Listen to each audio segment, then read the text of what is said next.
I need to get one of them nice little countdown kind of things.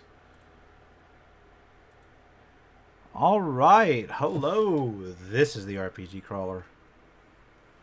And welcome to yet another quick look at pay what you want and free role-playing games. We're going to be taking a look, and I don't know why I've got this headset on because I don't have any background stuff, and I clearly don't have a monitor on. We're going to be taking a look at some PDFs from Drive-Thru RPG, a mix of, pay what you want and free tabletop role-playing games, leaning kind of heavily towards D&D based stuff because that's, what I feel most comfortable reviewing, although, of course, there will be some other interesting things in there. As always, if you enjoy and think you're going to use one of these in a game, I do recommend throwing a buck or two to whoever designed it, especially if it's a pay what you want product. Now I've got a couple of these from the same person because I kind of gather these over the course of a couple months. I got about 12 of them I'm going to try and look at tonight. I got 2 5th edition things and then like 10 OSR things. And unfortunately, I don't have any non-5th edition / non-OSR style things this time. I had a few picked out, but upon reviewing them, because I do a quick look through to make sure that everything is like family friendly and YouTube friendly. Upon gazing through them real quick, I really didn't think they were useful to cover, and that's on me. I went ahead and made that call myself. In the future, I will try to have some more non-D&D role-playing game products up here. And, as always, probably going to have, like, almost no viewers until, like, almost 2/3 of the way through. But that's okay, because people watch this after the fact. I know, because my analytics tell me these are, like, some of my most popular videos up. So, who knows, For general purposes, I do have a review coming up of Lion and Dragon, I think it's called. Realistic medieval role-playing. And I will be doing... I was supposed to be up this week. I gotta be honest, I'm like really behind on that, but it will be up soonish. Hopefully it won't take me as long as the Old School Essentials review did. Anyway, let's start. Let's start with the 5th edition stuff, get that out of the way. There's 2 things on the 5th edition stuff that I wanted to take a look at. And the first is a starting town called Honeybrook. And let's pop it up on screen here. I will go ahead and take a look at the description on the site. It is a pay-what-you-want product from Hunter Harness. World building can be incredibly fulfilling, etc., etc., etc. Honeybrook is a fantasy town designed with 5th edition in mind, but can be easily put into any medieval fantasy game. It's an excellent town to use at the start of a campaign or to put a one-shot in. Basically, just a ready-made background town, which is very useful if, for instance, you have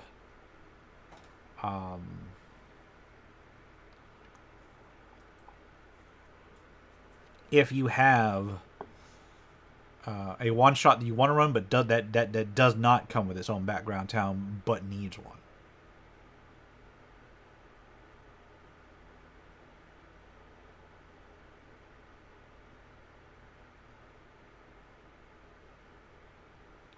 Hold on a second. I'm sorry, I looked at my Drive-Thru RPG things. I got a notice. Oh well. I'll deal with it later. Anyway, let's take a look at Honeybrook. Now, one thing I will say is that upon viewing this in the store, I got to give props. That is a cute cover page.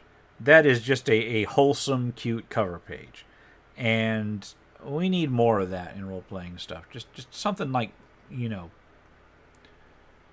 amusing and not dark and depressing, although I personally prefer darker stuff, but we need more in general, just cuteness. Kind of reminds you of some sort of anime, though. Anyway, this is 8 pages, so it's not going to be that long. Honeybrook is a starting village designed for 5th edition. It is setting neutral and can be imported into any traditional medieval fantasy setting. However, it can easily be imported to any established setting. World building, etc., etc. I've already covered that. Going with massive scope beforehand can be incredibly rewarding. I don't know what that means, though. Use Honeybrook as a starting town for your campaign. The map of Honeybrook is numbered, so you can reference each location and see its purpose, function, and community members. And there are adventure hooks, and even a link to a fleshed-out adventure. Alright, well, we'll see. We will see. I love the artwork in this so far. Maps, kind of hit or miss. I mean, they get the job done. This isn't really a...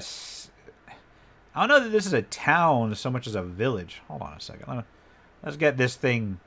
can I rotate this counterclockwise? No, it's rotate clockwise only. Adobe products, why you do this to me? Alright, so there's the map. Yeah, there's not much to be said. I guess there's like a random body of water. There's, I guess, the town center. And I still use the word town advisedly, but you know, here's the thing. I read somewhere, and I can't remember where, but I read that in order to have an appropriate number of buildings in your like medieval town map to reflect the actual medieval period, and that's a generalization because the medieval period spanned what, like 1,000 years or something like that, or not 1,000 years, but at least 500 years it spanned. But in general, to have like a medieval fantasy map represent a number of buildings equal to the population, you take that population and you divide it either by 8 or by 10, depending on how dense you want the population will be, and that will tell you the amount of buildings that you want to put on your map. So if we go by that logic, how many buildings on this map? One, and some of these buildings are huge compared to these small ones. I gotta assume these are like common houses, and these are just like, oh my god, you can fit an entire city block in one of these. That's why I'm kind of like this on the map. Let's see, 1, 2, 3, 4, 5, 6, 7, 8, 9, 10, 11, 12, 13, 14, 15, 16, 17, 18, 19, 20, 21, 22, 23, 30, 32, 3, 4, 5, 6, 7, 8, 9, 40. It's about 45 buildings, not counting weird stuff like these, which I suspect are like windmills or towers. So 45 buildings. So you're looking between 360 and 450 people, according to like my guesstimate on buildings. So let's go into the actual document and look how many people are in there. The town itself has roughly 500 to 600 inhabitants, but are spread throughout most of its plainland. The vast plains extend out to the west beyond the edge of the map. So, yeah, that's actually not far off, because if you assume like about 100 or so family, or 100 or so people, which equates to like, what, about 8 to 10 people in a family in a building, yeah, you can guess that the majority, that's an appropriate number of buildings. It looks small, but it's not really. It's a smaller village on the coast of a larger sea. To the north and south are dangerous forests and mountains home to goblins, orcs, and the like. Basically, level 1 adventurer stuff. Then you've got most of the farmland is beekeeping land. Oh no, the bees! Alright, the Baron acts as... There is a single Baron that rules over the place. The Baron acts as mayor, rule maker, and judge of Honeybrook and the surrounding villages and town. He taxes them all heavily. Most of the taxes go into his pocket, however, the rest go to town maintenance and the guard's salary, which he uses as personal army. So they produce honey and export just raw honey. We'll have to keep an eye out for honey-based products in the actual NPCs. Due to the Baron's taxation, the villagers are on the poorer side, so they stick together to survive. The village center, located next to the Harmonious Deep, is the most populous in the day-to-day. As far as housing, there are a few clumps of homesteads comprised of the more well-to-do. Alright, so the key NPCs are Scarlet Dawnfowl, manages the dock, and I note that they don't Well, yeah, they tell you like the race and the description of the person in the actual descriptions here, rather than setting it aside. I don't know if I like that format, but it works, I guess. So I got human, Kefnina, and Amos Beck. So one's a tiefling, one's a hill dwarf. Can tieflings even, like... here's the thing. I always, call me old-fashioned or whatever, but... they got these different fantasy species, like, mingling together in marriage and such, but... can they even produce offspring? I don't even want to bust out the book that tells you whether they do or not, because that's so outdated, it's not even funny. But it's like... if you start, like, matching Dragonborn, which are reptiles, with humans and such, that just ends up with no population growth. Somebody's got to sustain the population. I guess half-dwarves are a thing. Why aren't half-dwarves a thing in more old-school stuff? That's what I want to know. Half-dwarves. Anyway, let's get back to this. A tall and lanky human... okay, so there's a dude with a griffin. I mean, there's some interesting NPCs in here. You got a dude with a griffin, a rebellious daughter, head guard and personal bodyguard of Lucius is a half-orc who is large, stocky, and muscular, married to Gregor the blacksmith. Does not like Lucius, but is good at her job. So Xandra Vum is a half-orc chick, but married to a half-elf, which is interesting. An old adventurer who is now paranoid and gruff. I mean, it's cool. That one I can understand more than the tiefling and dwarf. That's just odd. Where are all the kids, though? There's like... I'm looking for, like... when you're making, like, a well-rounded group of NPCs, you kind of want to throw some children in there. Just like Skyrim has that annoying brat, what's-her-face, that keeps running up after the Battleborn kid. You got to throw some background kids in there just to liven things up. Otherwise, everybody's just if everybody is an ex-adventurer, then the town's kind of shot. There's a happy-go-lucky gnome. Love that. You got Arwen Leafwalker, a red-headed ranger. Nice. A level 5 cleric who oversees the temple and the cemetery. This has got to be some sort of... a level 5 cleric for your priest in a small village is outsized. I think that there needs to be restated, like, the adventurer demographics in terms of levels, because I know in 2nd edition AD&D it had like an entire breakdown in the high level handbook or whatever of how many adventurers of each class and level you could expect in any particular settlement. And it tended to indicate that in a small village you would not find very many people above level 1. And that held through all the way through 3rd edition. 4th edition, they stopped doing that sort of thing. So I guess 5th edition, everybody just assumes everybody's a high-level adventurer in town. And there are some plus and minuses with that.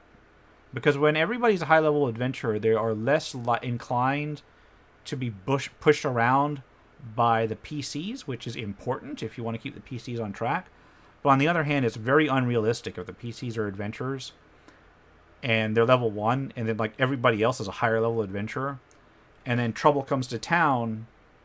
Why would the level 1 PCs go out and be sent out if everybody else is higher level, Like if you got a level 5 or 6 dude over there that can just take on the entire threat themselves, then, level 1, there's no place for the level 1 PCs. Anyway. Major locales of the village, there's the Harmonious Deep, That's the sea that's out there. So I guess you could like rename it if you just wanted to drop this into your campaign. Docks, small docks. In fact, very small docks. I would venture to say that the use of the plural on that is incorrect, and it should simply be one dock. Period. No S. The inn and tavern called the Beehive to reflect the bees that are in the area. The tables and floor plan are hexagonal in nature. While not actually serving too many bee-related food, their menu is full of bee-themed puns. I'm kind of torn over using those. Because on the one hand, if you're the one dishing out the puns, it's funny. On the other hand, as a player, you kind of get tired of puns. Tired of puns with it. If you got a DM that loves to throw puns out, at least in my experience, when I've been a player with a DM that loved puns, I got real sick of them real quick.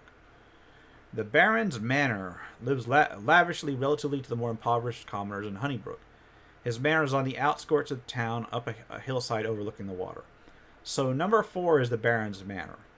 So looking at the map, the Baron's Manor is larger than like half of the rest of the village over here. That is hilarious.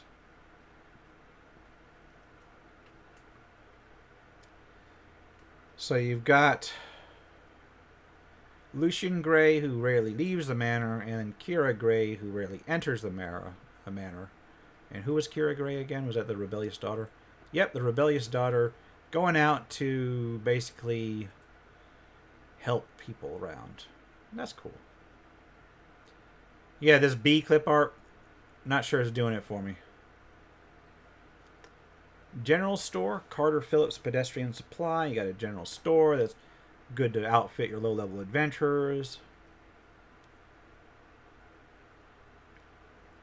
You got a overly enthusiastic apprentice in the merchant's place. That sounds like it would be a extremely fun and extremely annoying NPC to play. The blacksmith armor, the Gregor.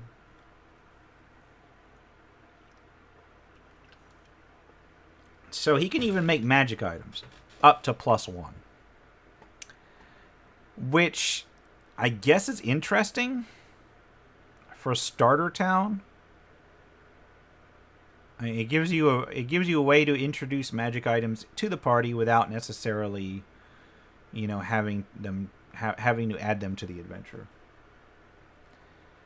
Directly north of Honeybrook is a lush forest. The forest is not often explored by villagers due to an occasional goblin problem. So that's your basic adventure location. I don't think the adventure location is actually listed in here. Yeah, that's left for another thing. 2 windmills sit at the crossroads of town. Their interior is separate. Yeah, I called it. Those are windmills. Okay. That makes sense. Dragonhide makes up the wings/sails of the windmills. That is super. I don't know. Depending on your campaign, I have a feeling that some of my players would climb up there and steal that dragonhide in the middle of the night. All right. So wait, there's a schoolhouse. So they teach the kids in the windmill. Okay. I wonder if these people have ever... Here's the thing. I wonder if people that write stuff like this, the lowest and ground level is used as the local schoolhouse, have ever actually been inside of a windmill. Because there's not a lot... I mean, there's a reason why you've got this big tower underneath. Is because you've got a lot of mechanisms that windmill drives. So I don't know about putting an entire school in a windmill. That just seems like some trouble. I mean, maybe that's just me. The gods and forces of fertility, life, and agriculture in the seas are worshipped here in the general temple. With the exception of Lucian's Manor, the site is the most ornate building in Honeybrook, made of stone with carved idols of various deities worshipped. Typical fantasy.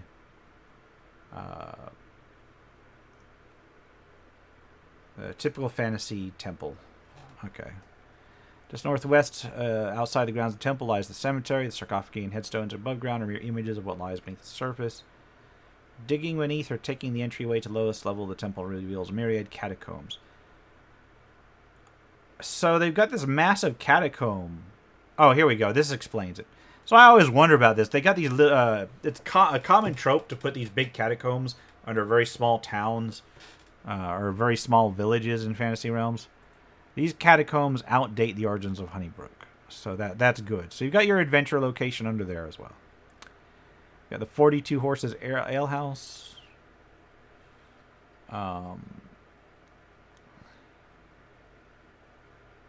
Alright. 42 Horses is not adorned in bee paraphernalia, nor is the menu clad with unsophisticated bee puns. Ignatius takes more of a traditional approach regarding upkeeping his taverns and patrons. So you've got 2 fantasy taverns, one bee-themed, one like just generic fantasy tavern. I mean, it's a good starting village so far. Got an abandoned wizard's tower in the middle of town. So you've got another adventure area. So this is a nice little starter area. I'm still not sure about the art, though. The art kind of hurts. Everything above has been primarily lore and information. So here's the adventure hooks. Kira, the Baron's daughter, has been kidnapped by goblins and taken her to a long forgotten tomb hidden deep within the woods. So there's your adventure one, and it's got an adventure that's available on DriveThruRPG called. No, that link brought me to the opening page. Okay, like marketing note, if you put a hot link to like a storefront, Ravenous Goblins, this is a fully fleshed out adventure that I've created. If you would like to find the full version, you can do so here. I clicked it, and this link just goes to drivethrurpg.com. It doesn't actually give you the direct one. Let me take a look if I can find this. Ravenous Goblins, 5th edition from Hunter Harness, is also a pay-what-you-want product. Yeah, so that's like an 8-page adventure for 5th edition. And it includes a numbered and non-numbered map of the village of Honeybrook. So that includes Honeybrook. Okay. So you've got strange things happening in the windmills. Undead upright. Oh, except there is. Hold on. The description of this hook is hilarious. However, it turns out that a passerby is occasionally casting animate objects on the windmills whenever he needs a laugh. Yeah, that's a real dick move. Sounds like something I would do. Actually, no, it doesn't, because I usually don't do frivolous stuff like that in games. But I know a few people who do. Undead Uprising. The dead in the deepest part of the catacombs have started to awaken. There's your mega dungeon style thing where you've got this unknown amount of catacombs under town. Random undead in there. That works. Honey Heist. A few bears or druids wild-shaped bears that start to sneak into town and steal honey. Yeah, interesting factoid. Bears are going after the larvae and the bees, not the actual honey. The honey is just a bonus. The party needs to stop them and try to recover as much honey as possible. Okay, so this is a really basic starter town. I like it. And then there's your SRD stuff. That was Honeybrook. I mean, I gotta admit, I like this cover. This cover is really cute, but in no way, shape, or form resembles the town that is listed in here. So there is that. Anyway, I will put a link. I will put a link in the description. Just give me a moment. Here we go. I know there's only a couple of viewers here, but I know I got a feeling it'll get more views later on the actual channel. Next is Herbalism, another pay what you want 5th edition product, and this one is a guidebook on herbs, as one would expect. Herbalism, man. All right.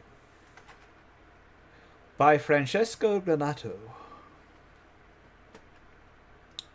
Don't know if I'm pronouncing that right. It is a pay-what-you-want offering. Let me go ahead and pop up the link real quick. And this is a way to expand the herbalism kit proficiency to give something more. Herbalism kit proficiency is already real OP. Every environment offers a boon of herbs and plants for an expert herbalist to look for. More than 70 herbs and more than 60 original concoctions. Alright, and this is actually something I kind of like. Rather than just having people make generic healing potion 01. Pepper and Carrot, I've heard a lot about that one. Is that something I need to read? I will admit, almost everything I see that references that comic, I like the art. It looks like the kind of comic... I gotta say it looks like the kind of comic that I would not actually enjoy reading, but I would enjoy looking at.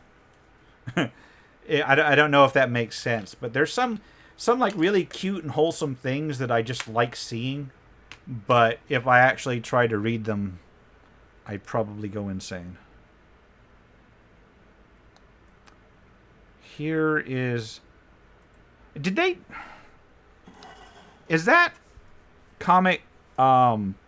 Is that like public domain, or I know it's by David Revoy and it's relatively new, but was that released into like an SRD kind of situation? Because I've seen like a bunch of things based off of that recently.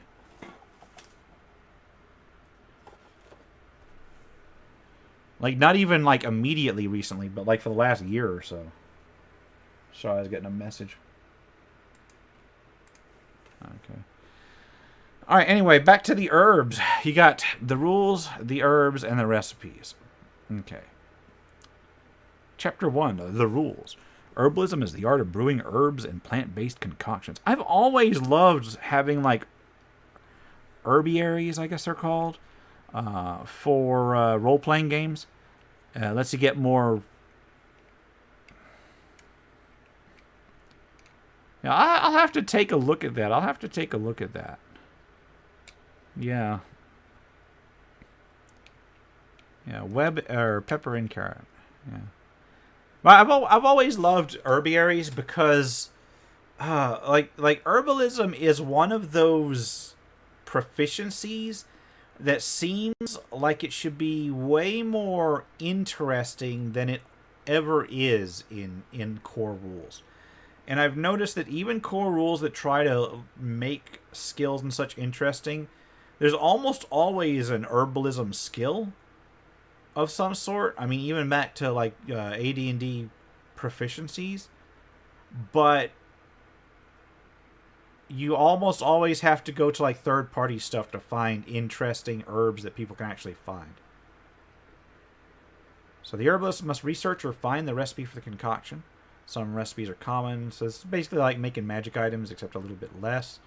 Once the recipe is secured, the herbalist must procure the ingredients. These depend on the effect of the recipe. Typically can consist in 2 or more herbs that the player will have to find. Kind of like Skyrim, where you just, or the Elder Scrolls stuff, where you combine multiple herbs to a concoction. Having found recipe and ingredients, the herbalist is ready to brew her concoction. This will call for an appropriate skill check and require proficiency with the herbalism kit. I need to implement some of this. If this one's interesting, I might have to implement it into Blackridge Barony. Because right now, one of my players has herbalism, and he's basically been churning out healing potions for the party because it's actually a very healing limited campaign. I put all kinds of restrictions on spellcasting and healing in that game. And so his herbalism kit has basically been supplementing the party's general healing. And if I were to implement more interesting uses of herbs, I think I could turn that guy from like just a healing potion factory to making other interesting things. While herbalism is a delicate science, we've got augmenting potions made from these herbs grants exceptional abilities, curative. So if you use multiple herbs from an herb group, it may grant special effects.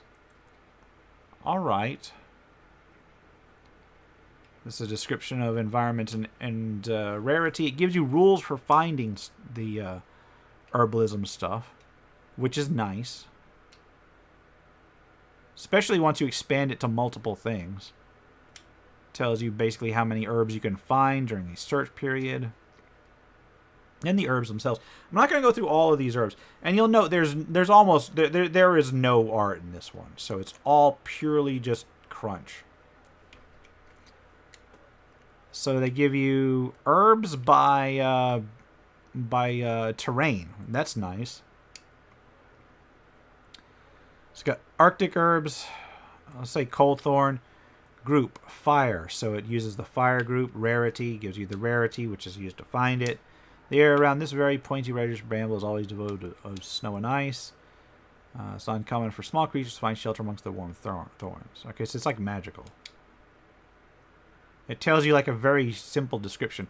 I'm actually disappointed that the herbs don't have abilities in and of themselves listed. Group, necrotic and poison for Nightshade Vera. Alright. So the recipes. Number of doses each herb is required for the concoction. You got brewing time and freshness required. Alright, so it's always straightforward. You collect ingredients. You make a skill check versus the difficulty. This tells you how long it takes, and this tells you how long it will last. That's surprisingly detailed for such a simple system. Let's take a look. Chaos Bane. Ingredients: 1 basic and 3 power and 5 restorative. So it is kind of like Skyrim, or like, it is kind of like the Elder Scrolls stuff, where each of these has like a group. So if you wanted to do like, let's say, animal kinship oil, 1 basic and 2 augmenting.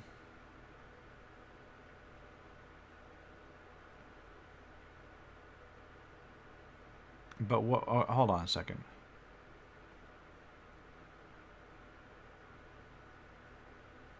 Introduction of herb groups. Well, where are the herb groups? Okay, so this is weird. Some of these are fire and stuff, but some of these are augmenting. So I said 1 basic and 2 augmenting. So you'd look for 1 basic herb. Let's take a look over here. Where's a basic? Is anything a basic? Or is everything a basic? Hold on, let me look this up. I just hit I kind of hit a bump in the rules. Give me a moment. Let's look up here. Come on. There you go. All right. What is a basic group?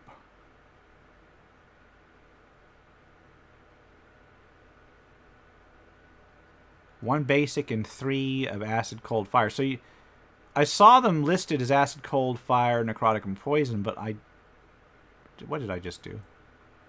Oh, I probably edited it or whatever. Come on. I want. Where's the find tool?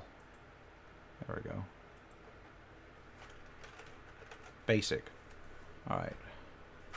Come on. Keep. Okay. Let's go previous.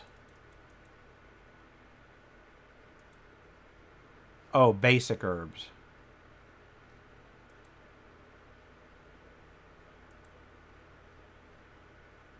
Okay. So basic herbs are just generic herbs. They're not actually listed. So whenever you look, you find X number of basic herbs in addition to the special herbs. And the basic herbs are just, like, literally just basic herb. It's like grass or leaves or whatever. All right. Okay, so that's not a bad system. Healing juice. It's not a potion, but just an expressed juice of a plant with curative properties. Depending on the rarity of the herb, the user heals 1 hit point if the herb was common. So, if this one, you would add 1 curative herb, and then the rarity of that particular herb judges the strength of the potion. That's not bad. Some of these are very, very short duration, too. This is not a bad system. It could do with some expansion and probably some cleanup, but that's not a bad system. I would use this in a game or some variation thereof. Once you wrap your head about it, it's a little bit different than some of the things in 5th edition. I keep pointing here, but I've got my 5th edition books put somewhere else. It's better than some things in 5th edition in terms of more complexity. But it fits. It just fits. I might have to try this in Blackbridge Barony, or at least some variation of it. That was Herbalism, and I will put a link in the chat here. It is a pay what you want product on DriveThruRPG. Alright, what's next? Now we go to the OSR stuff. I didn't see a lot of really interesting non-D&D material the last couple of weeks, and at least not that I didn't already cover. So, anyway, what's next? Next is Harper's Quest. Harper's Quest. It is a pay-what-you-want product, which...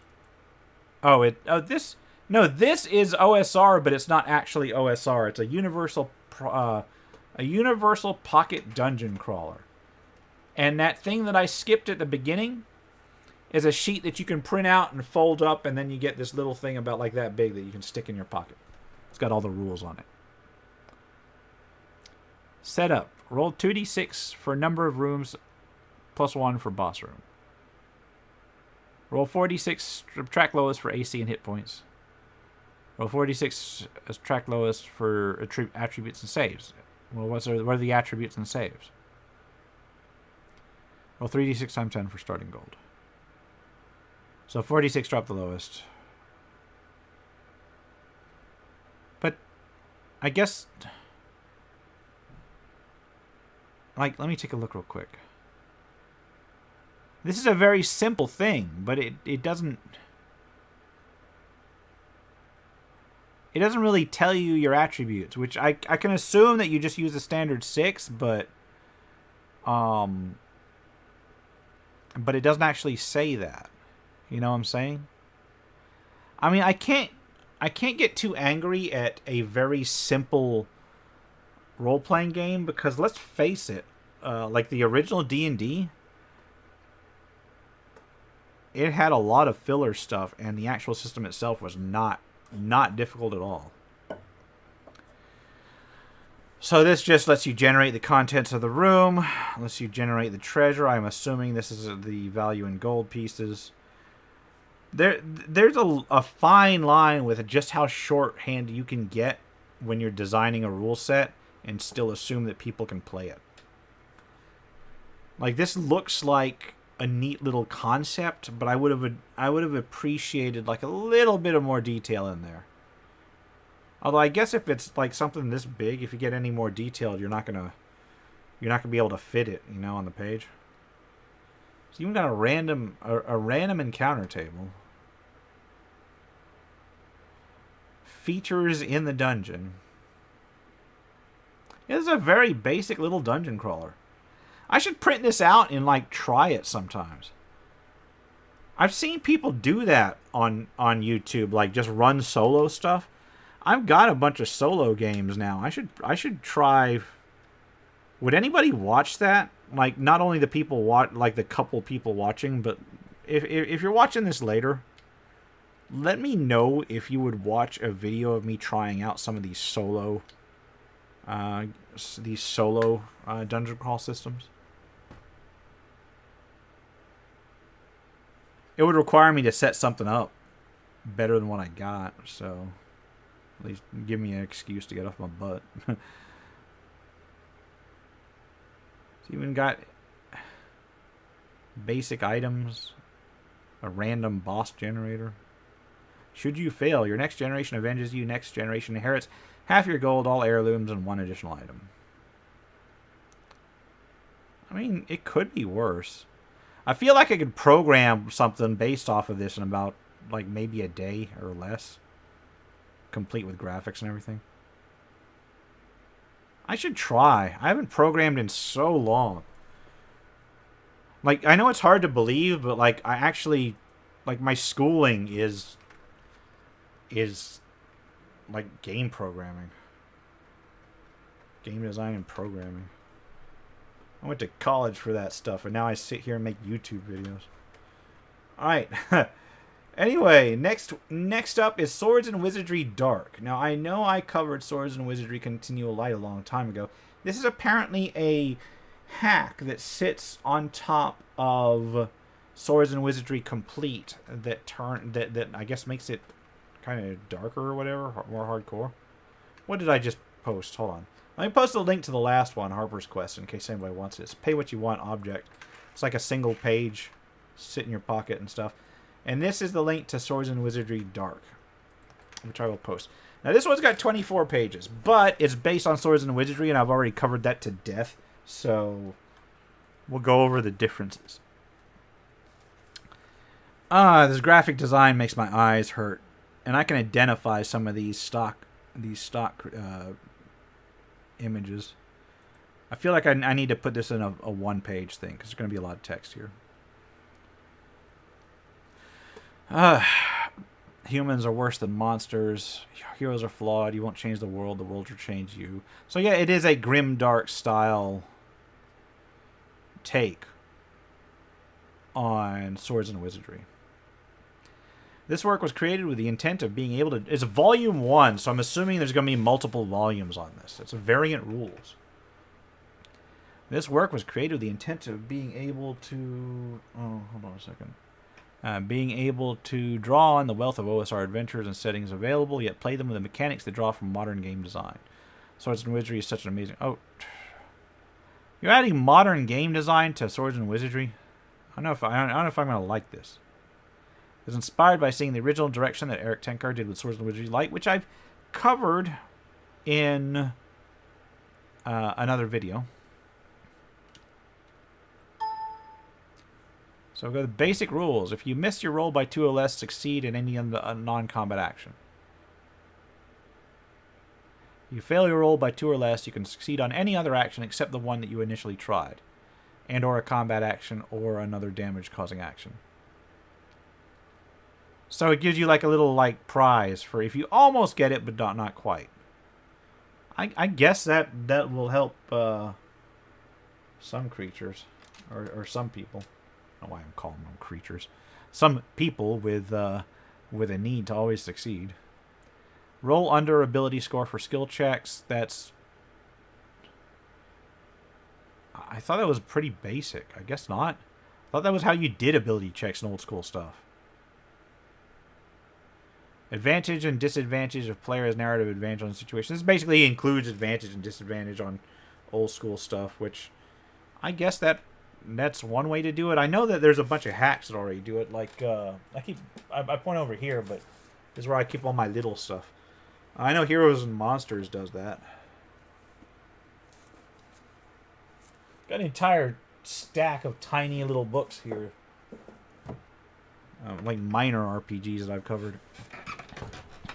Characters heal at the rate of 1d3 a short rest, 1 dice per day full of rest. And I keep on getting that message. Hold on a second.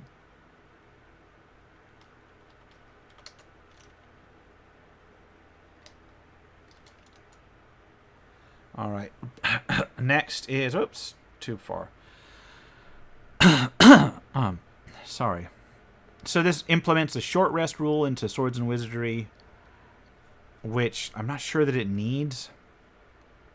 Equipment usage die. Again, another one ripped right off from other OSR stuff. Simplifies things, I guess. Regional backgrounds. Gives you... Oh, I see. Dark is a world without demi-humans. Instead, we have included regional backgrounds, which I guess makes up for the lack of things like dwarves and elves and such. You got mountaineers, forest dwellers, hill folk, lamplit born, live in cities. That's not bad. And I guess this is for the setting itself. The dark represents either the literal dark of a dungeon or the dark of the soul as you become battle-weary and broken. The dark encourages you to go home, to be safe, and live in the light. Place a d6 on the table with a 1 facing up. This is your dark die. At the end of your first failed roll on a scene, encounter, or room, roll 1d6. If the result is higher than the dark die, do nothing. If the result is equal to or under the dark die, increase the number shown face up on the dark die. So it starts to get harder the more you go. Your dark score is a plus or minus to your roll. The dark can weigh you down, or you may embrace it. Every time you roll a d20, Add a number of d6s equal to the number on your dark die. That can get real big real quick. If you resist the dark, for every 1 that you roll, subtract that number from your total on the d20 and decrease your dark die by 1. If you embrace the dark, add the number onto the highest die on any roll as long as there are no 1s rolled. After the roll, increase your dark die by 1. You can reduce the number on the dark die by 1 for every action below. But see, here's the thing. If you embrace the dark, that lets you increase your dark die more often. However, it also means you're rolling more d6s. And if you roll a 1, then that eliminates the benefit you get from it. So around 3 or so, you need to stop embracing the dark, mathematically speaking. You can reduce the number on the dark die by 1 for every action below. A night of carousing by rolling a food or light during a short rest. Having a cleric use bless, prayer, or remove curse by taking a dark condition. It's kind of like Darkest Dungeon, where it kind of wears on you the longer you're in the dungeon. You only take 1 each of mind, body, or soul conditions. If you have 1 of each condition, you go mad and become lost. Okay. Before a round of combat, at the start of your scene or before a skill check, roll 1d6. If it's equal to or under your dark die, then do nothing. If you roll under the dark die, your character must successfully perform as a free action act that complicates or hinders the scene. So yeah, you start going mad. So you take mind, and then you start getting stressed and start yelling at people and such. Yeah, this is like totally like Darkest Dungeon. All right. Forgo natural healing until you fully rest for 24 hours, or roll disadvantage until you've had 24 hours rest. Yeah, that's that point at which your character gets like masochistic or whatever in Darkest Dungeon, and you're like, no. The dark eats away at you bit by bit until there's nothing left. Every time you use a class ability, roll 1d6. If you roll above the dark die, do nothing. If you roll equal to or under, choose one of the following. Suspend use of 1 class ability, or roll all class ability with disadvantage. All right. And then you've got the alternate class, the Assassin. Like a thief, you get thief skills at 3rd level, which was... Wait a minute. Isn't there an Assassin already in Swords and Wizardry? Am I wrong about that? I thought that it was a base class in Swords and Wizardry. Or is this supposed to be put on Swords and Wizardry Light? I thought it said complete at the very beginning. Where's my Swords and Wizardry book? Here we go. Thought Assassin was already a class in Swords and Wizardry. It totally is. Oh, this just modifies it. Okay. All right. So it gives it buffs them a little bit.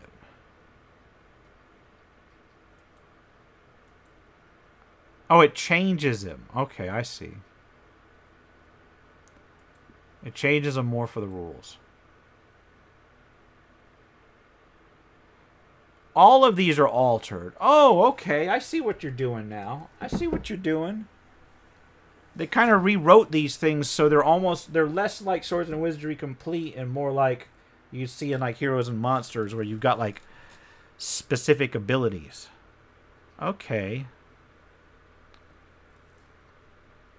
All right, I like that idea. It's suitable for what you'd use this for. It seems a little bit far from the basic core Swords and Wizardry.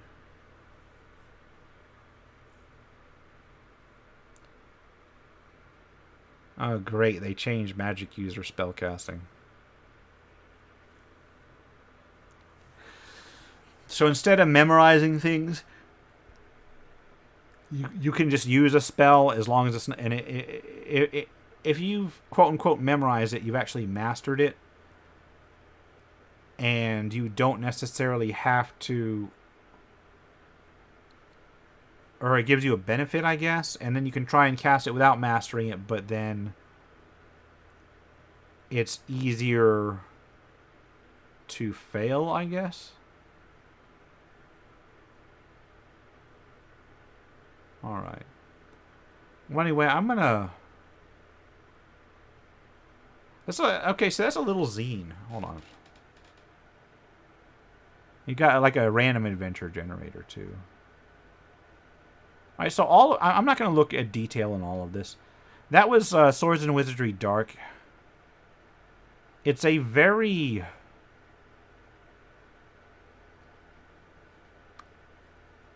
thematic version of variant rules for Swords and Wizardry. I don't know if I would use it, but I like the style of it. I will admit that. So the link for that is already in the chat. That's from Void Cult or whatever. Yeah, I can deal with that. I want to see what Volume 2 comes up with, if a Volume 2 ever comes out. What is next?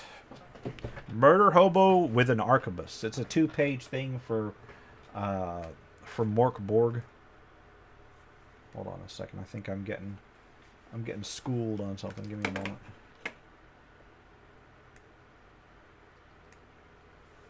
Alright, okay.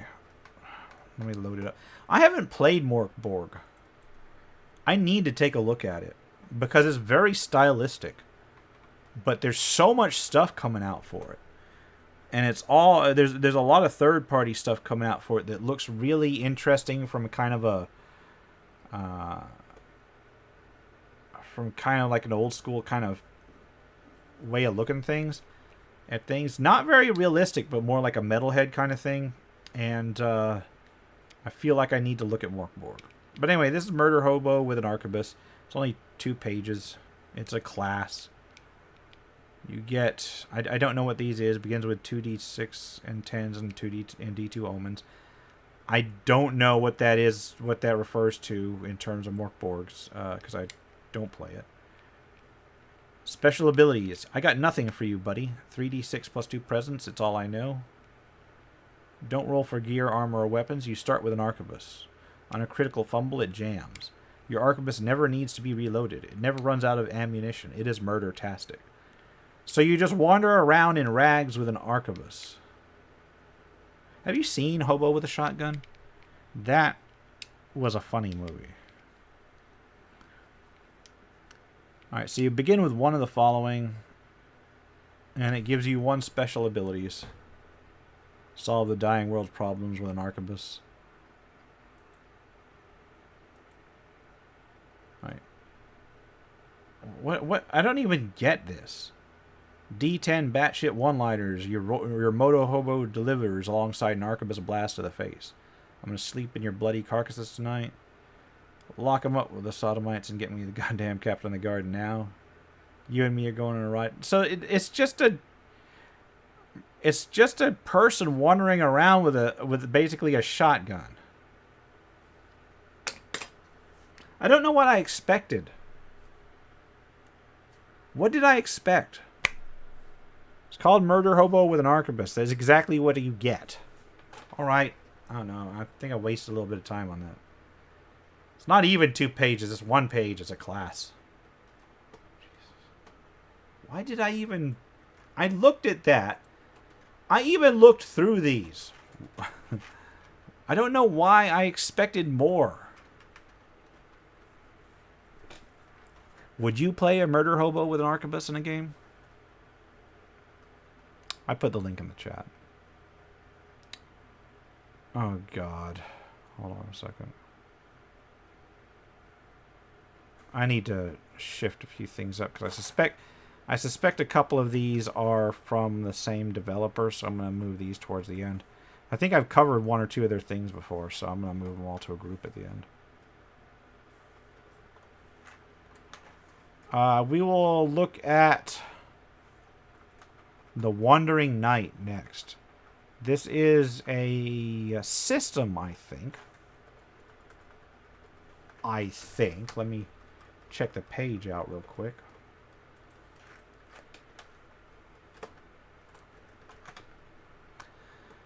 The Wandering Knight is an ultralight rules system solo RPG. So, we'll see how that goes. Wandering Knight. There we go.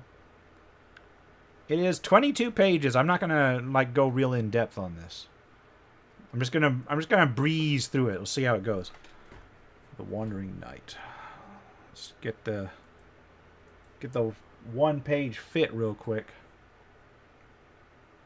The Wandering Knight is a solo role-playing game system for a single player, mixing narrative concepts and OSR mechanics. I don't know if I really like narrative RPG. Like, let me take that back. There are a series of systems that have come out in recent years that call themselves narrative role-playing games. They are generally extremely rules light, to the point where some of them don't have any rules at all, except basic turn order rules. Quite a few of them have been solo. And the problem I have with that is that when you get to that point, you're not really looking at a role-playing game. You're looking at a writing prompt generator. And that is not really a role-playing game. So, like, that's why I kind of shy away from things that call themselves narrative RPGs.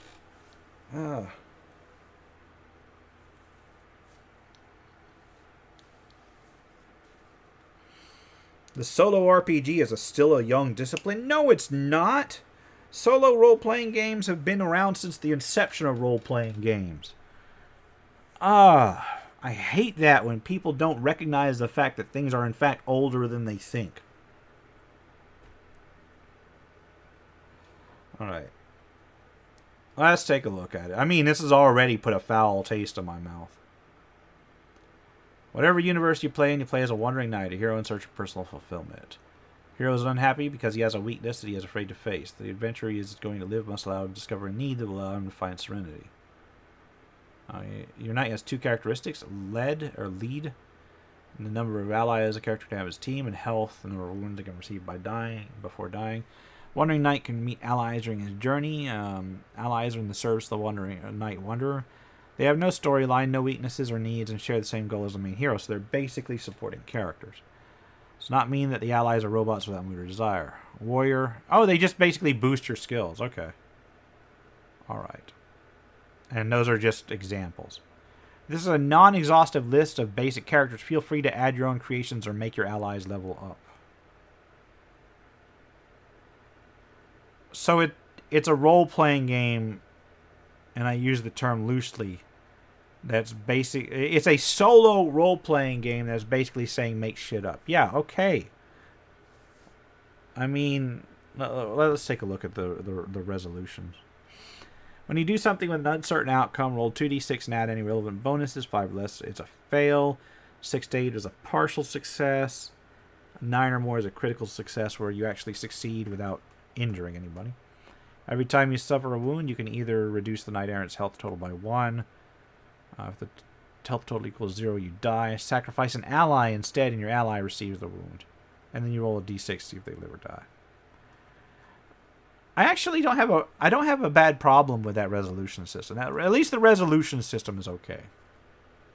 I like the idea that you can surround yourself with various people and then just throw them in the way of attacks directed to you. 5 steps of adventuring. I'm sorry, I keep looking over somewhere because I got something going in the background, and it is schooling me to not think so highly of myself, apparently. Give me a moment. Yeah. Alright. 5 steps of adventuring. One of the major problems that solo RPG players face is to lead their adventurers to their end. Well, it's easy to start. It's just easy to get lost in digression, run out of ideas. And this isn't a role-playing game. This is a writing prompt.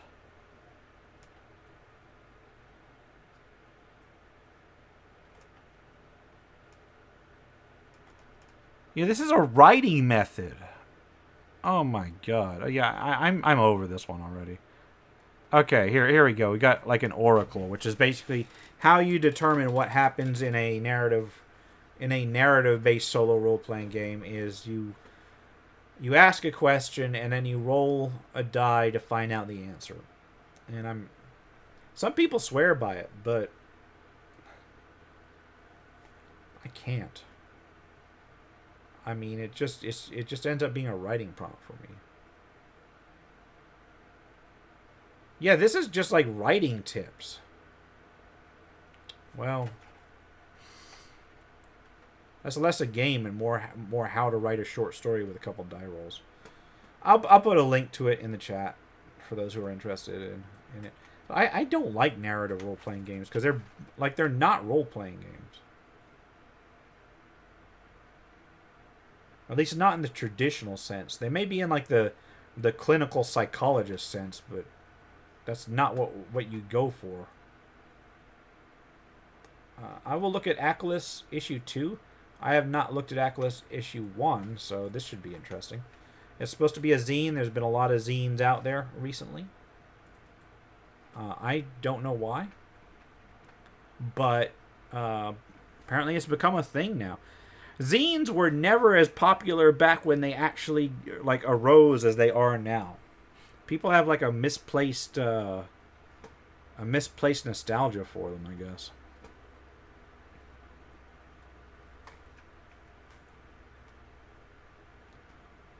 That's all right art. It's like it's taken from paintings. The Hex Crawl and City issue. Ideas for use with traditional role-playing games in their modern editions. It's got 40 pages.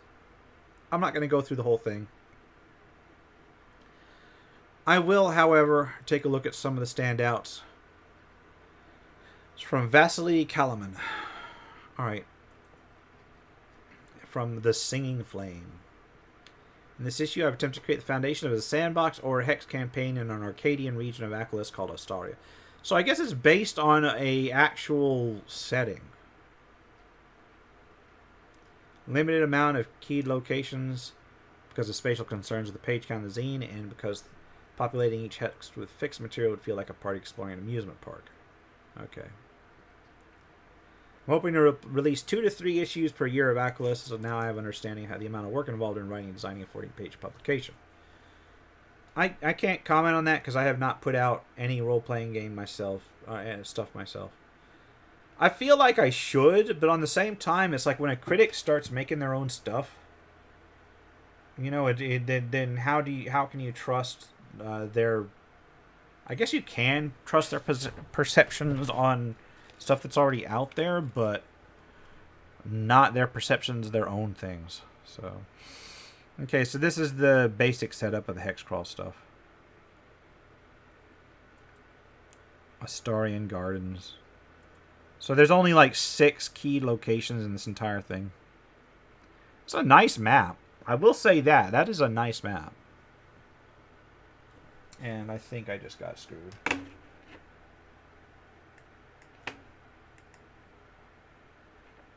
Yeah, I just got screwed. Hold on. Hold on a moment.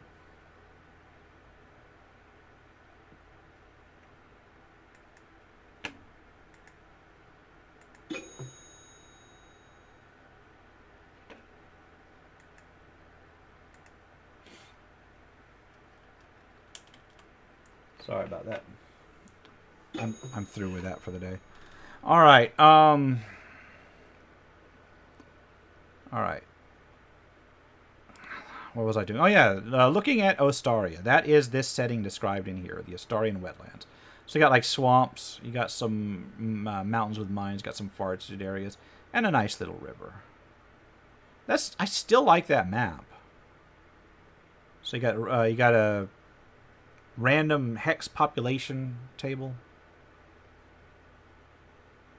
random weather, random encounters, and then the actual lists themselves. First is the Astarian Gardens. These delightful guardians are home to a fellowship of tree elementals who act as representatives of Astaria's ecosystem. They are the guardians and inheritors to a consciousness stretching back to the origins of life.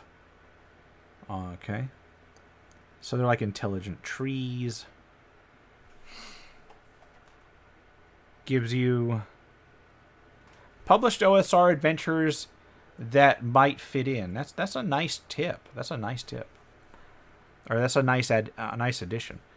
Rainbow Lake is the River Yar, which courses through the Staria, flows into the Rainbow Lake. At the heart of the lake is an island. And it gives you ideas for pilgrimage, what's around the shore of the lake. Gives you what things might be found on the island. And this very, very light write-ups. Then you get adventures that, OSR-style adventures that could fit into that. All right, so I see it, what's going on here. So it's all like a description of the area, some interesting factoids,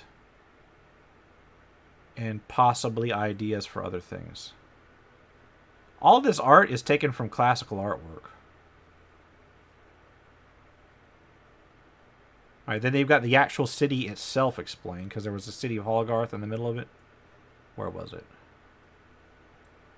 City of Hologarth right here is the largest city in the area. They have already described Proto and Chios as minor places. So let's take a look at Hologarth.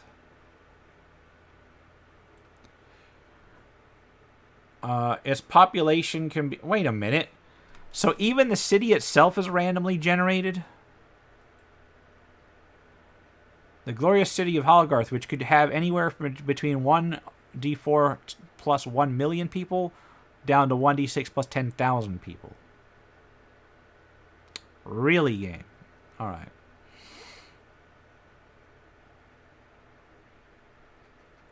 Got you nice random tables to for people that you find in there, though.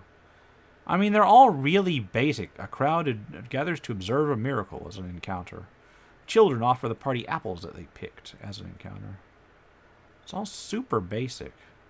I mean, I guess it makes for quick play.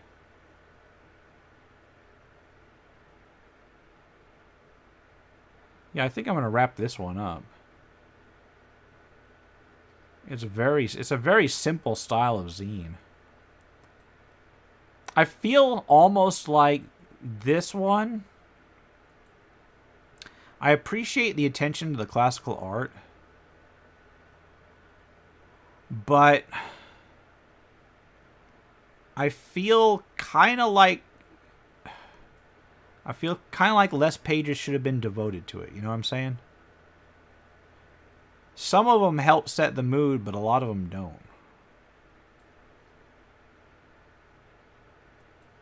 Anyway, that was Oculus issue 2. I'll put a link to that up.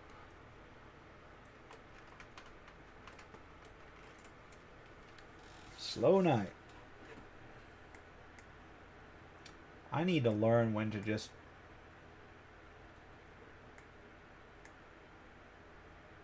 stop doing something, you know? Sorry, as I said, I had something going and I was getting schooled on the other side. Alright. So I got 1, 2, 3, 5 more things. And I feel like I want to save like what might be, not necessarily the best, but what might be the most interesting for last. So I'm rearranging things real quick.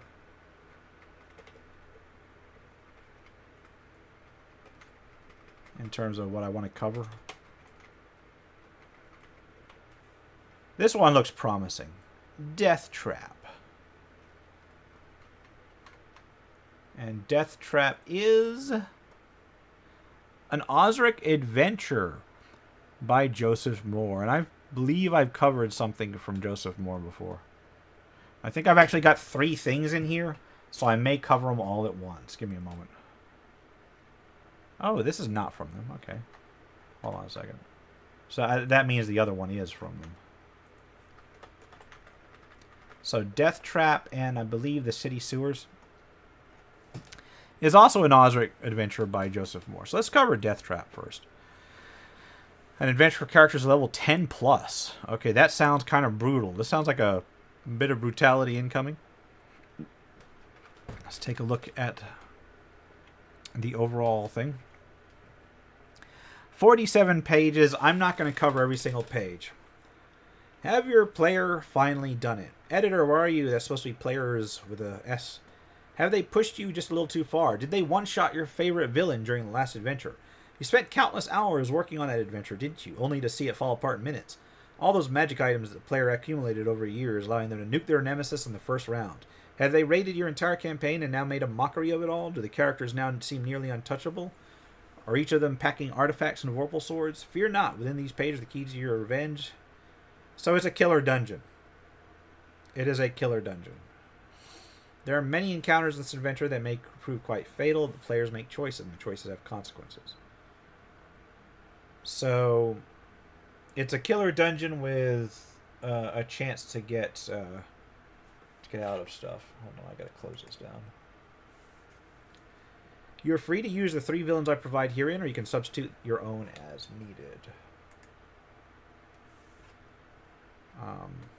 The 3 villains of this adventure are a lich named Zurzox.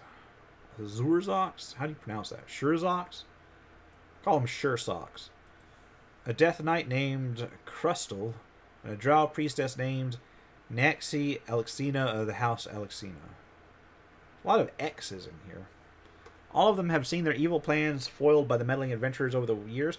See, here's the only problem, is if you're using this adventure as an adjunct, it says you're free to use the 3 villains you provide, you're substituting your own as needed. But these 3, if you have not used these in your campaign before, or anything like them,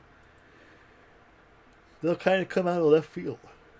So you're going to have to, make some changes, I guess, to fit whatever villains you actually do use.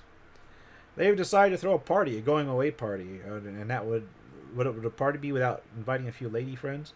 To fill this need, they have invited 3 banshees to provide the music. Alright.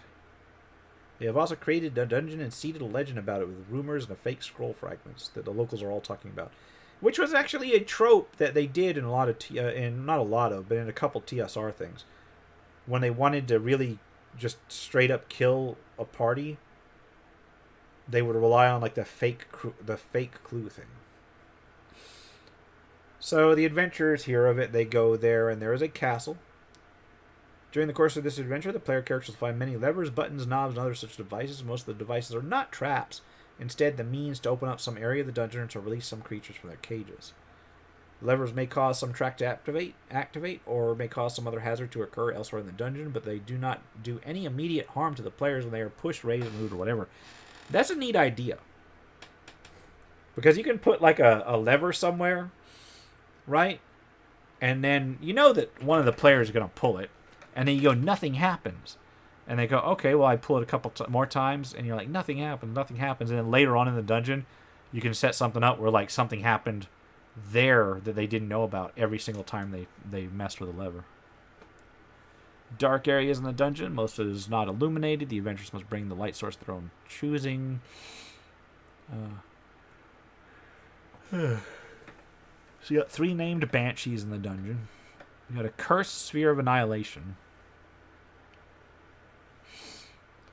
Unlike the normal sphere, this one is uncontrollable. The walls of the actual dungeon level of the castle are made of metal unknown to this plane of existence. The type of metal will actually cause the sphere to bounce off the walls and continue on down the corridor. The net effect of this is that once the sphere has been released, it will bounce down the hallway continuously. The walls, however, appear to be normal walls of stone. Okay. Random encounters. You got fays, spiders, griffins, manticores. For a level 10 group, that's not really dangerous.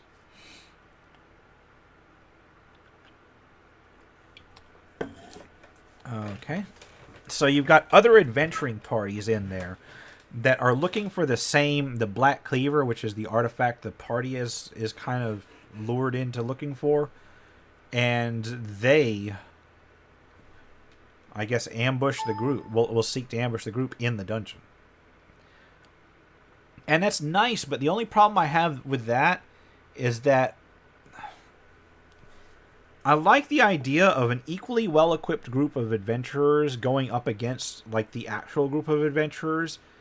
But the problem is in that situation, you better not overuse it, because once they're defeated, because they will eventually get defeated in most instances, then all of their magic items are now the player groups. So you've effectively, if you're trying to control their magic items, and you're trying to do it by pitting another group of adventurers after them, that's a bad way to do it, because if the players succeed, then all of a sudden they've basically doubled the amount of the magic items that they have. Because look at all this stuff. You got wands of lightning, you got all kinds of magic arms and armor, which is suitable for the level, but wow. Random encounters in the dungeon. Initially, the chance for a random encounter in the dungeon is 1 in 12. Encounters should be checked every turn. And I guess as you go through the dungeon, you can actually... I like how it says initially, because I think as you go through the dungeon, it'll probably bump that up. Key to the castle ruins. Is there a map? Where's the map? Okay. So you've got the actual castle ruin up top. And there's not many rooms. What, 12 rooms? About a dozen rooms, yeah. And then you got the dungeon levels. Now that's a little bit more extensive. You've got like what? Like just shy of 30 rooms down here. Or encounter areas. It's not too bad. It's very linear. You see this? You got like a series of descending stairs. With a bunch of numbers, which tells me that it's probably a series of descending traps and encounters. You got one side room up here. You do have one loop. Boop, and it comes back here. And you got... This is a loop, but only if you find the secret doors, because you got a secret door on both sides. Which is good. There better be something good in room 6. And you got 14, which I'm presuming... Is 14 like the stairs down to 17? Let me take a look. Let me take a look real quick. Come on, where's 14?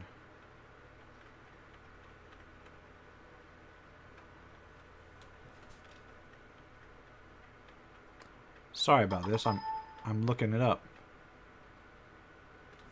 Yeah, so that's a stairway down, but I don't think it shows where.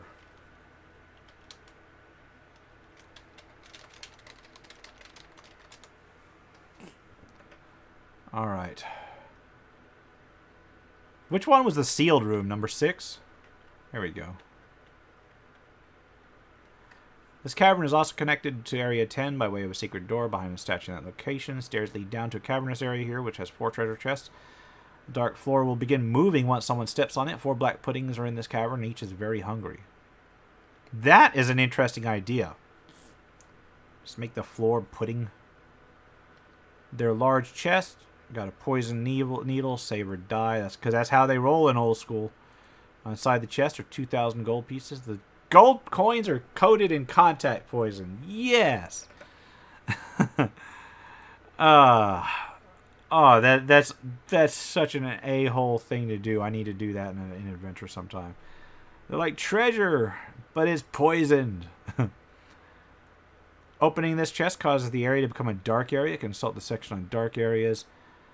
This chest seems to be empty, but if detect invisibility is cast, one will find a spell book that has been hidden here. It's a book of infinite spells, which is really nice.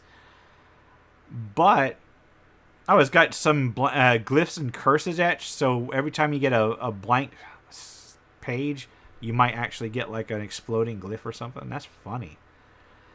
I tell you what, though, invisible items have given my groups over the years the most trouble of anything, because they never think to look for an invisible item. It's just ridiculous. They're so paranoid about even touching containers that they will try to inspect the container without actually reaching inside, and almost nobody ever has detect invisibility up. So they'll sit there and just say, okay, I look in the chest. Well, it looks empty. Okay. Is it empty? Well, it looks empty. Do you reach in? No, I look. Is it empty? And I'm like, well, it looks empty. I don't know what you want me to tell you. If you're not actually reaching in, you know, then you know, I don't know, man. All right. This chest is trapped. 24 poison caltrops will drop from the ceiling and scatter along the floor. These caltrops are very, very difficult to see. There's a 10% chance anyone moving might step on one. Ouch. 1 hit point of damage from the caltrop. Save versus poison or die in 2 to 5 rounds. Yeah, this is a deadly dungeon. It's a relatively deadly dungeon. And you got the illusionary treasure in number 4. You got a statue with some magical armor on it. But it's cursed armor. Nice. I'm just browsing a couple of these because I got a few more adventures to get through. There's a lot of cursed items in here. Sensor of summoning hostile air elementals. If you put more cursed items than normal items, a ring of 3 cursed wishes, then nobody's gonna use them. You see? If every item a party comes across is just destructively cursed, then nobody's going to use any magic items. They're not even going to try after a while.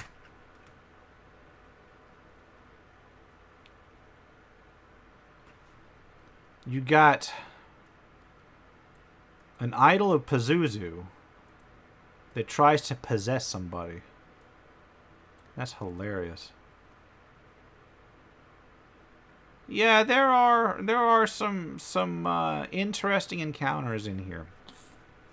10 specters, Jesus.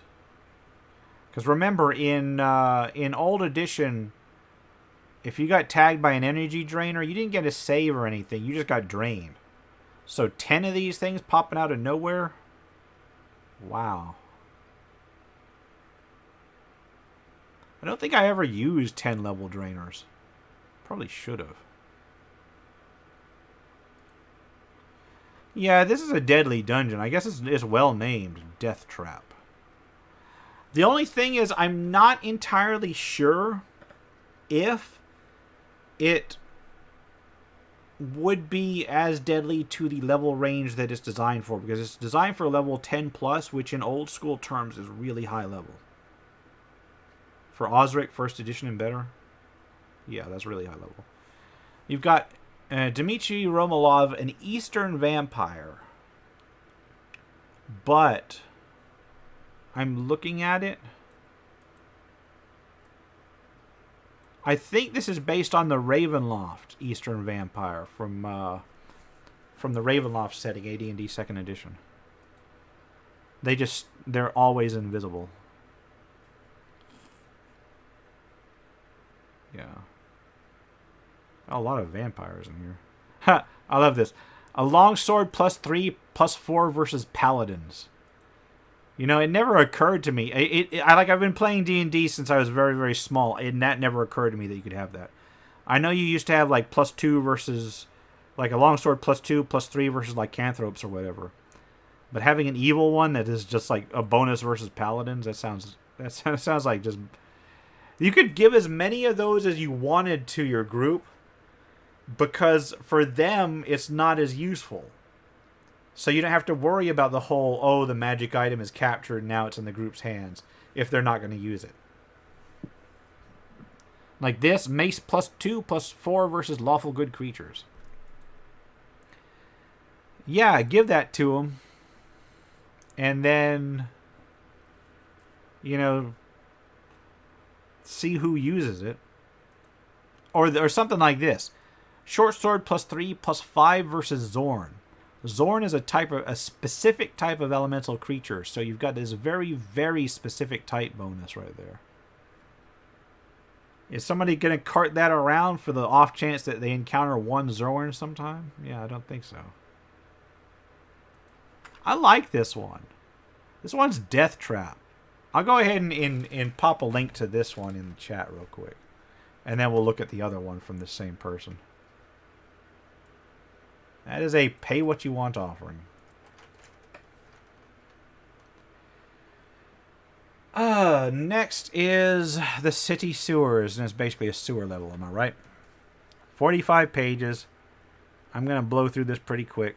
This is a series of interconnected places in the sewers of a city. These sewers can be located in any city, in any place in your campaign world. Isn't it an adventure, though? It's an Osric adventure. But it doesn't look like it's an adventure. It's just a sewer level that you can put in. Yeah, it's not even a listed level range.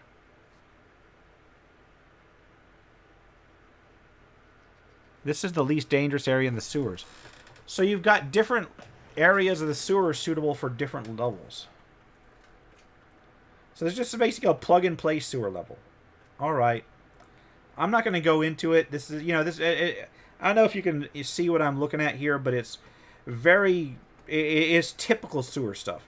Spiders, rats, some creepy stuff that you hear, a crocodile. There's a couple of goblins.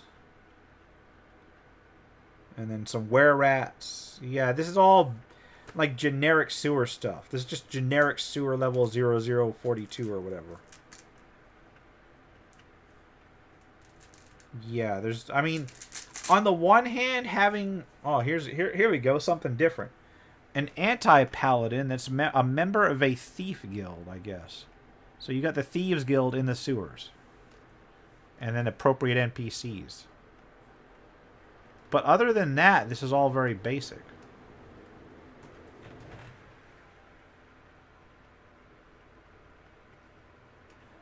We've got mind flayers in here. I didn't know mind flayers were SRD. Yeah, you got a group of mind flayers in here, which is not SRD, but I guess you take what you can get, All right, yeah, let's take a look at the maps, because I'm not looking through this particular one. This is just a plug-and-play sewer level.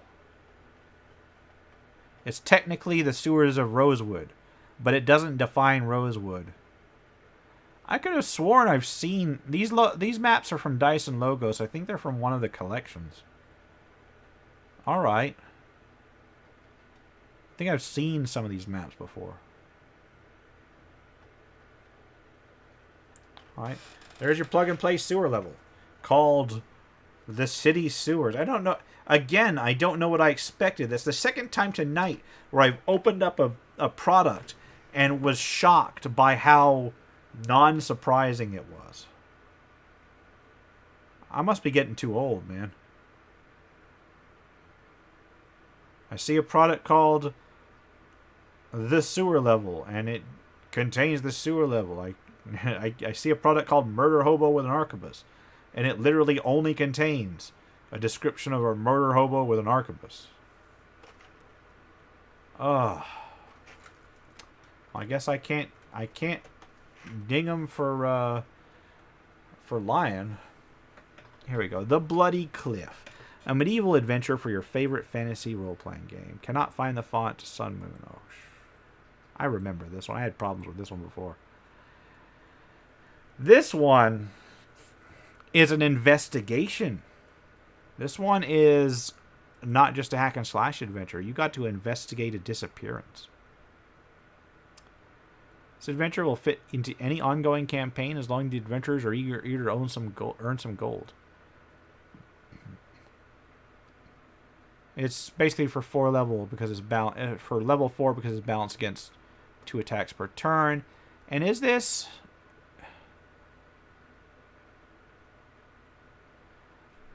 This is for OSR rule sets, but it was originally written for the Nardi rule system in French, and then adapted to OSR stuff in English. All right. This adventure can be played independently or as a sequel to the Mount St. Michel adventure, available for download there. Okay.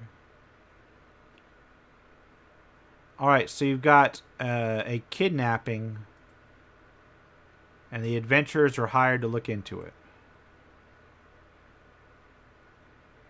So it gives you the interview where they get their mission. I get Baron Everard Solre, and he tells you what happened. We've had one of Harold's outlaws in our jails for a fortnight, and he finally confessed that they were hiding like rats in the forest, but that their main lair is at the... Oh, hold on a second. Here, it starts down here. I rely on your discretion in this matter.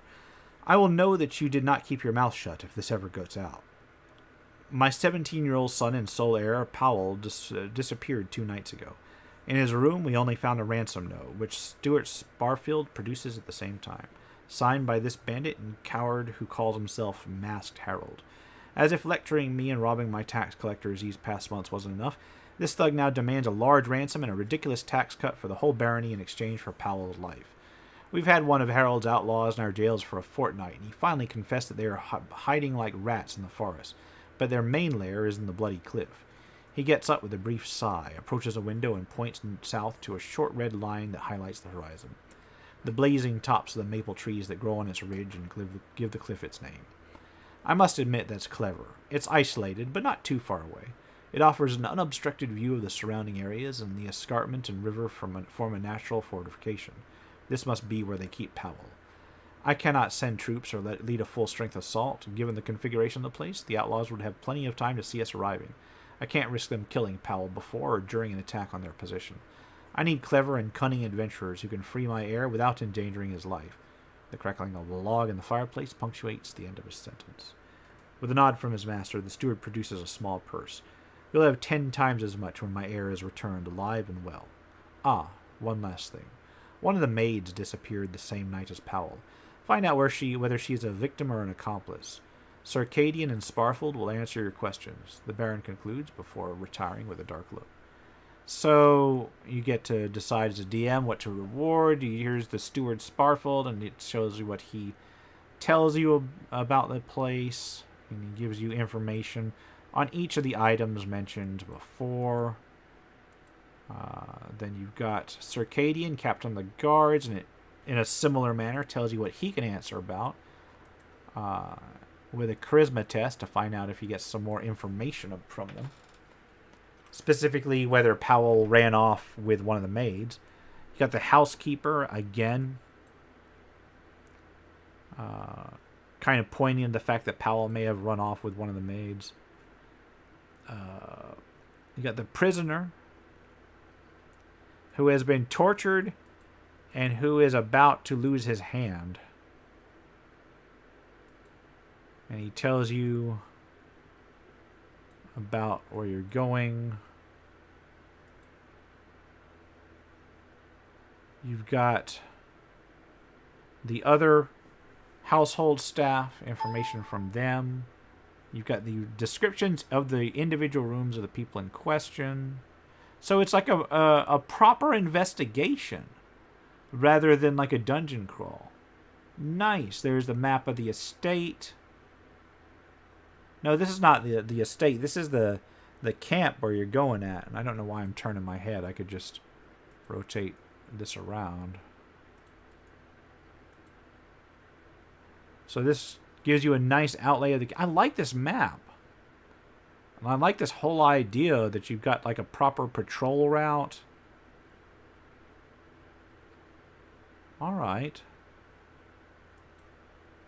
Preparations to go out. This is for if they decide to go after the actual camp.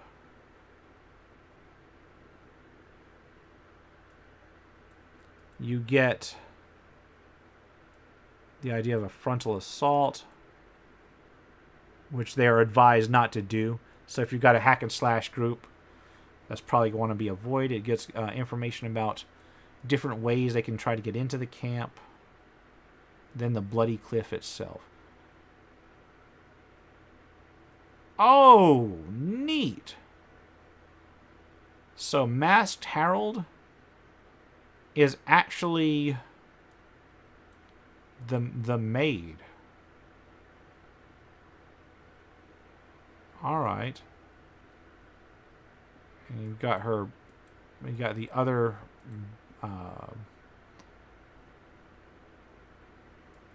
The other major NPCs you find in the place. I mean, they're all basic fighter types. Hey, it's going pretty good. I'm just coming towards the end of this stream. I got a couple more products to look at. This is a nice one. The Bloody Cliff. It's like a little bit more complex than your average like rescue.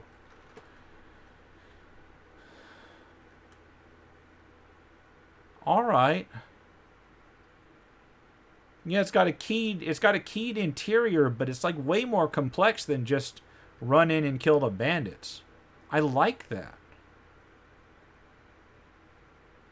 These maps are neat, but I'm not sure if I thought I liked the maps at first, but yeah, they're a little bit hard to read. So you've got an investigation, then infiltrating a camp, and then like a fortress built in the cliffs. That's not bad. That's not bad at all.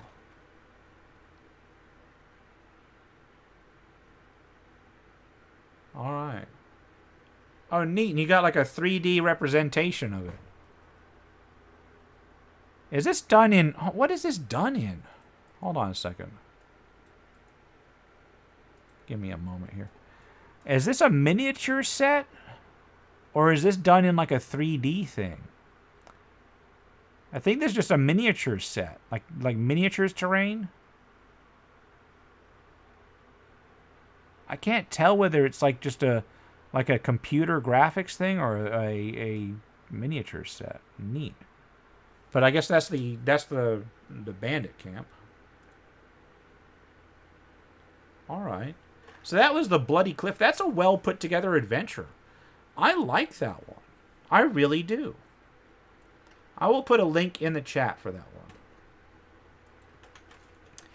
one. Okay. I am running out of steam. So I got 2 things listed that are left. But I'm only going to take a look at one of them. So the one I was going to take a look at was Sorcery is a Sword Without a Hilt. And is a RPG. I will open it up real quick, but I'm not going to linger on it. It is a 73-page collection of spells for use with His Majesty the Worm or other old school-ish games. I don't know what His Majesty the Worm is. I think it's a specific role-playing game. So this gives you background on like general spell casting and then the spells themselves. I don't know that system, so I'm going to skip it. But if you are more interested in finding out about it, it is a pay-what-you-want product. It looks relatively well put together, and I will put the link in the chat. But we will go to the last one that I'm going to be looking at tonight, and this is the Petal Hack 2nd edition. And what we got here, I think it's made with a black hack, but is based on the world of Tecomel, which I believe is from the Petal Throne. Give me a moment. Empire of the Petal Throne.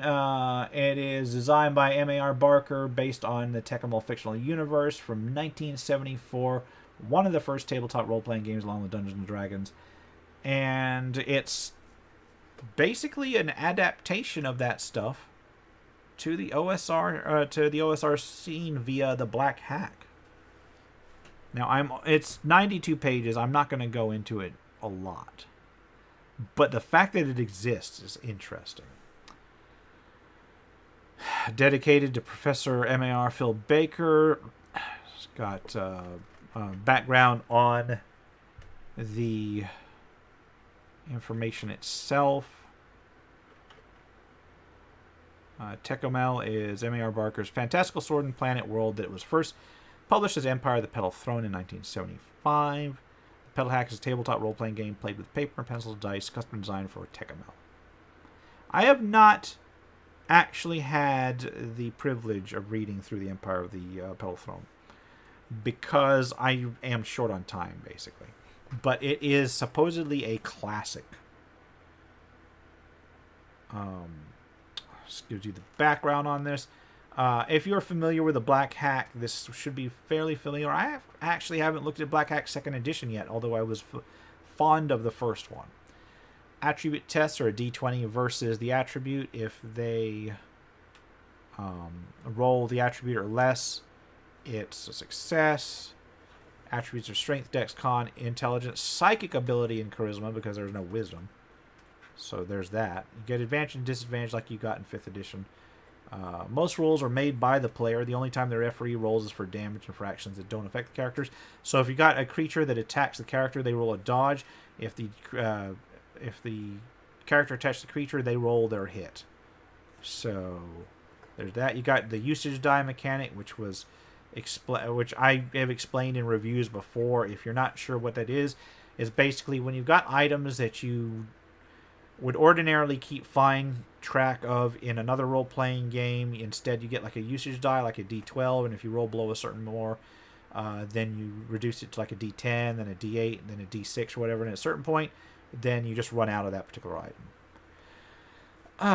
You got a background of the world of Tecumel, which covers the planet itself as well as the gods upon it. You got the 5 empires that exist on said planet.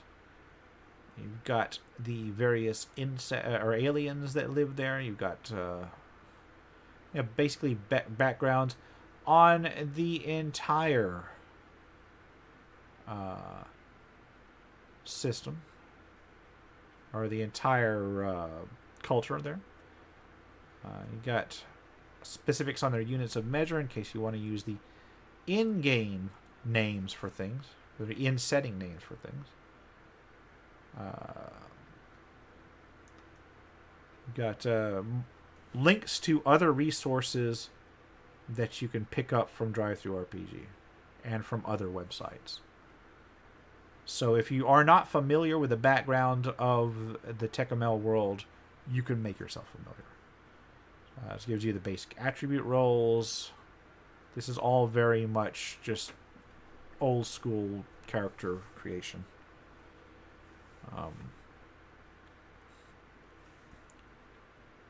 So humans get a couple special abilities to help kind of balance them out. You get +1 to any attribute, and the ability to roll or to assume a fail turns to a success once a day. That's nice.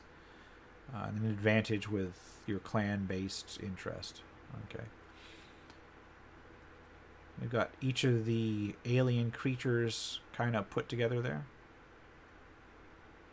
I'm not sure how true to the setting these are, but it looks like they're from like just a group of alien creatures. Got your list of languages. Yeah, this is all very straightforward, but it's interesting to see that they've got them adapted to it. Classes are your agent, which is something I was going to say similar to a rogue, but not really.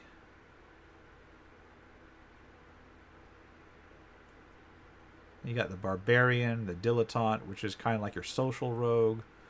You got your priest, you got your scout. So these classes, while some of them are inspired by OSR style classes, they are pretty unique. Each one has its own special abilities, like the shaman, your starting hit points, your starting hit die, your weapons and armor. In the Black Hack, your damage is often based on your class, or at least it used to be.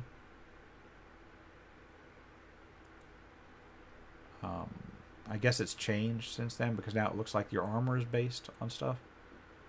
And then you get special abilities for each class. Very straightforward. None of them more than a couple sentences. And then rules for leveling up. Which, if you've played the Black Hack, it's pretty straightforward. Oh, this is actually really neat, although it goes so hard into the setting. It goes so hard into the setting. There's so much setting information here. Spell lists, they look like they're kind of a hybrid between what you'd expect from like D&D based stuff and some things that are completely different. Like it's got like dark vision like you'd see in a normal D&D based thing. But then you've got like far seeing, which sounds more like it's from the actual setting. Inscription, which sounds like it may be from the actual setting. It looks like magic is a little subtle in a lot of cases, rather than just exploding things. I kind of like that. I like how each spell is just very, very basic. There's not more than a couple sentences per spell. A lot of spells, though. Alright, you got your time and turns. It uses 1 round, 1 minute. Or 1 round, 1 minute, 1 turn, 10 minutes. It uses the abstract distance system from Black Hack, which is not surprising since it's a Black Hack-based thing. Monsters, I think, are just hit dice and damage and information, and special information. Yeah, monster damage is based on hit dice. You got rules for death and dying. They use the out of action save, just like you saw in the Black Hack. All right. That's pretty straightforward. You got an example play. All right, and you got magical artifacts, which are different from the usual stuff that you see in an OSR thing. And then you've got the actual, like, random generators. That's not bad. That's not bad at all. I think I'm going to go ahead and I will link that in the chat. I am about out of steam here.